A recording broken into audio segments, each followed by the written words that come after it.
Sapa Indonesia Pagi hadir saudara kali ini di segmen Kompas Bisnis bersama saya Putri Oktaviani.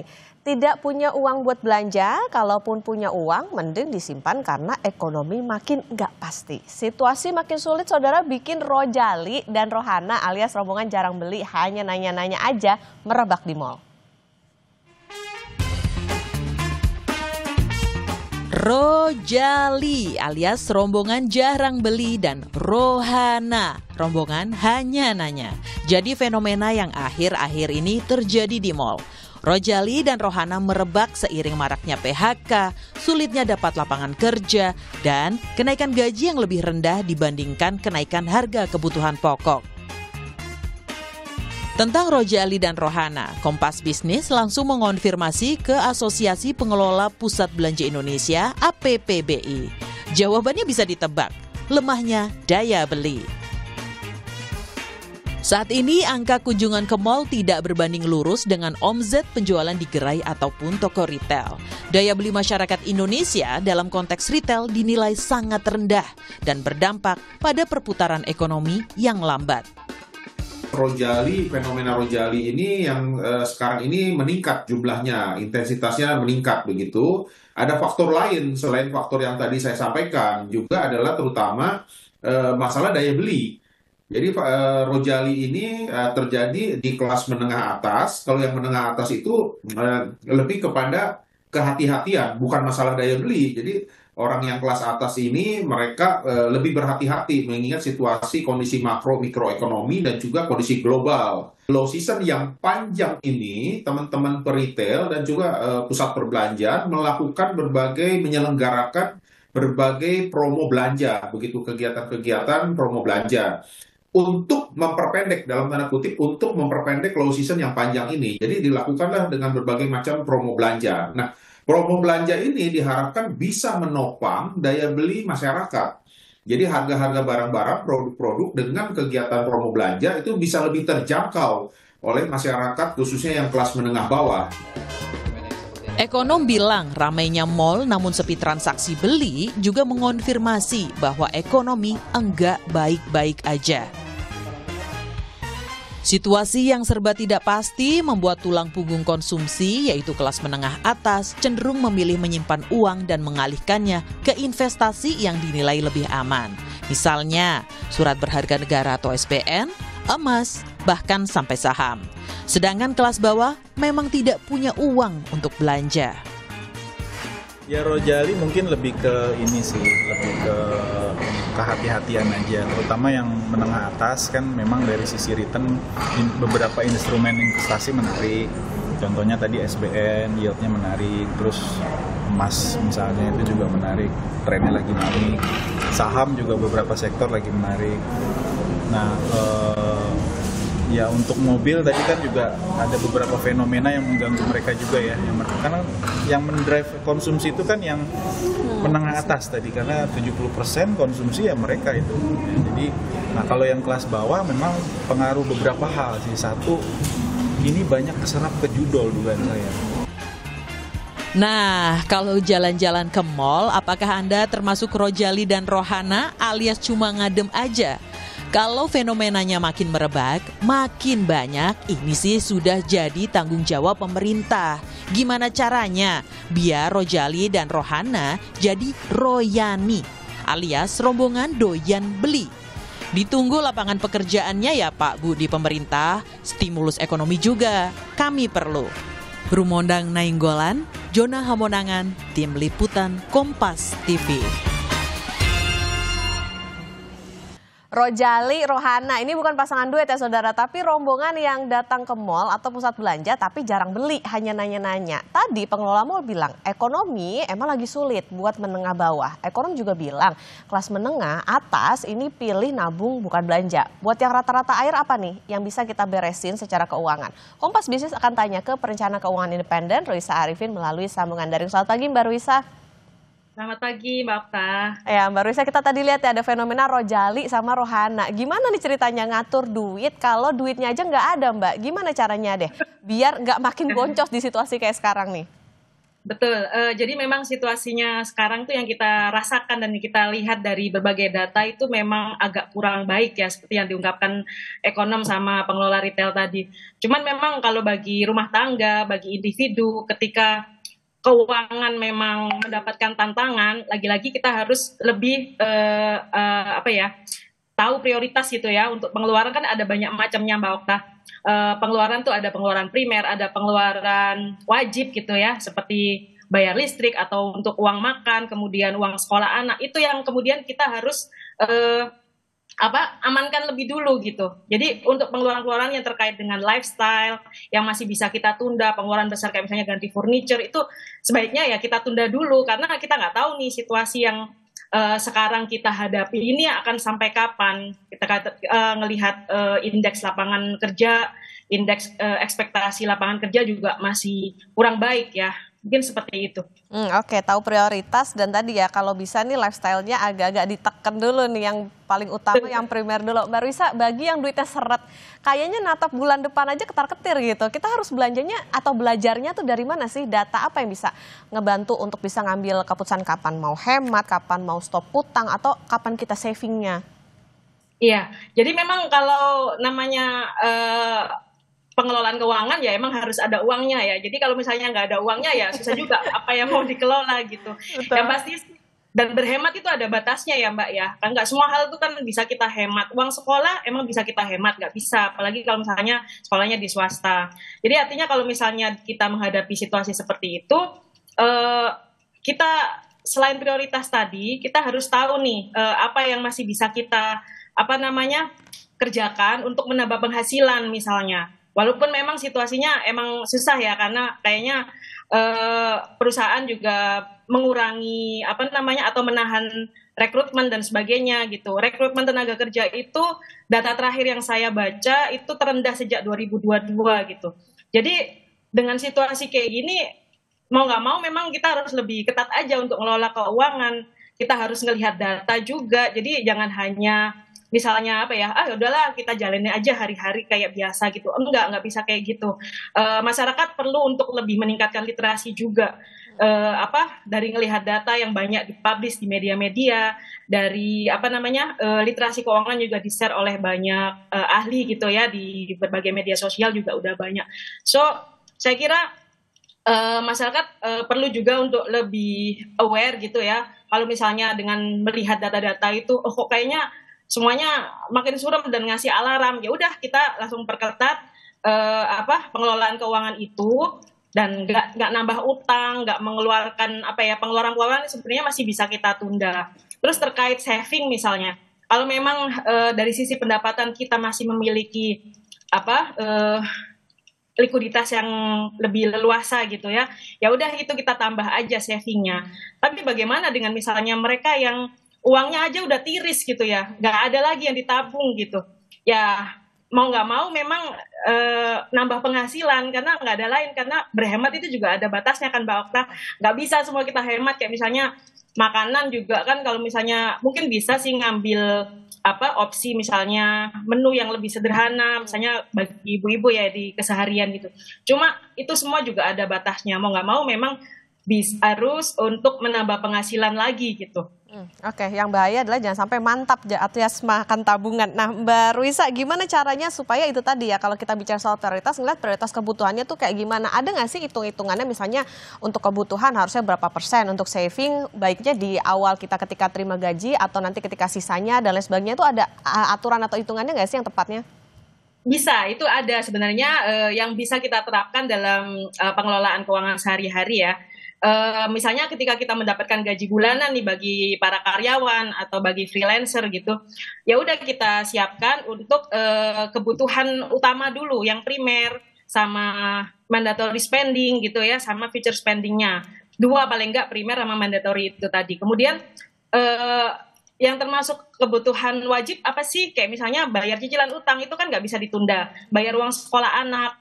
Ini di luar kebutuhan primer kayak makanan gitu ya, transportasi dan sebagainya. Rumusnya itu fleksibel sih Mbak, kan fleksibel dalam arti misalnya rasio utang sih. Rasio utang itu nggak boleh lebih dari 30% pendapatan kita. Jadi misalnya kita pendapatannya 10 juta nih, per bulan gitu ya. Kita nggak boleh dong, jangan sampai gitu punya beban utang yang sampai pembayarannya itu memakan separuhnya, misalnya 5 juta gitu. Jadi perlu ada pakem juga yang harus ditaati gitu. Utang rasionya maksimal 30%, pengeluaran untuk kebutuhan sehari-hari itu biasanya memakan sekitar 50%. Nah, sisanya yang 20% itu sebenarnya masih bisa kita saving gitu. Oke, dan jangan lupa soal dana daruratnya juga yang baru saya udah pasti nih. Betul sekali. Berarti kalau kita lihat di situasi sekarang banyak Rojali sama Rohana, Mbak Ruisa, situasi saat ini artinya memang kurang oke kah buat agak sedikit rileks soal keuangan? Memang kalau ngelihat datanya agak berat ya, kalau maksudnya berat ini dalam arti kita nggak tahu situasi ini akan berjalan sampai kapan, karena ngelihat orang itu semakin susah untuk ngejual barang, orang-orang semuanya keep duitnya atau memang nggak punya uang. Jadi untuk rileks keuangan dalam arti yang ini ya, mengeluarkan uang untuk kebutuhan lifestyle yang dalam tanda kutip foya-foya kayak gitu, memang menurut saya nggak tepat kalau sekarang dilakukan. Lebih baik memang masih ditunda dulu, menunggu sampai situasi lebih pasti gitu ya.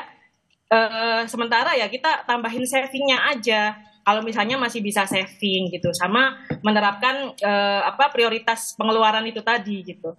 Oke, fenomena yang tidak bisa dihindari karena memang situasinya daya belinya juga sedang kurang baik begitu Mbak Ruisa ya. Nah Mbak Ruisa, nanti kita lanjutkan kembali dan saudara tetap bersama kami di Kompas Bisnis.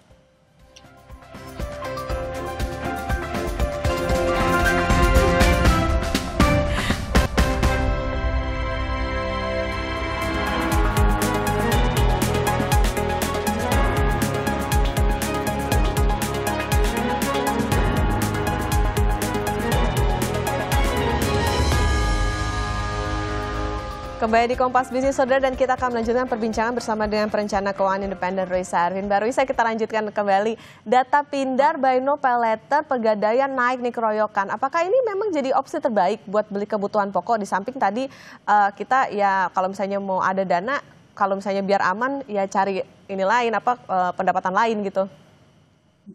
Saya kira kalau memenuhi kebutuhan dengan utang itu ya jangan sampai ya. Maksudnya apalagi kalau dengan utang pay letter, utang pindar itu kan bunganya sangat tinggi ya Mbak ya. Bisa mencapai 0,3% per hari atau 9% dalam sebulan. Itu yang tertinggi di antara yang tertinggi kalau di kredit perbankan gitu. Jadi utang itu jangan pernah menjadi opsi baik dalam memenuhi kebutuhan lifestyle apalagi. Terus kalau misalnya untuk kebutuhan pokok ya jangan sampai utang gitu ya.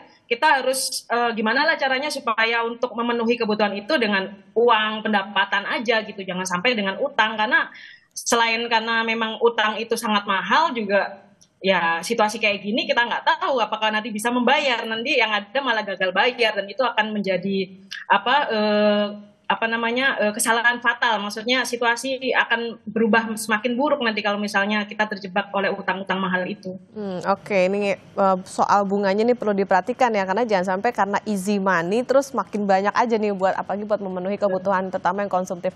Mbak Ruisa, buat ibu-ibu rumah tangga nih pengen cari tambahan buat suami misalnya dengan usaha kecil-kecilan gitu ya, dengan masakan dan lain sebagainya, modal paling aman tuh berapa sih sebetulnya?